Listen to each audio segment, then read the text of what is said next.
श्री साई श्रद्धा सेवा समितीच्या वतीने श्री साईबाबा मंदिराच्या 25व्या वर्धापन दिनानिमित्त ठाण्यातील कोपरी परिसरात भव्य पालखी मिरवणूक काढण्यात आली होती।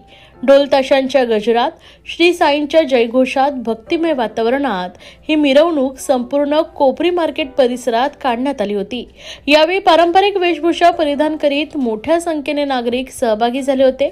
यावेळी शिवसेना कल्याण जिल्हा प्रमुख व श्री साई श्रद्धा सेवा समितीचे अध्यक्ष गोपाळ लांडगे, शिवसेना भारतीय विद्यार्थी संघटक स्वप्नील गोपाळ लांडगे, प्रकाश कोळी, अनिल मोरे, देवीदास हसीजा, विजय टिळेकर, रमाकांत लांडगे, वसंत हिंगे, खूबचंद लालवानी, प्रवीण घरवे, रवींद्र राऊत तसेच मोठ्या संख्येने भाविक सहभागी झाले होते।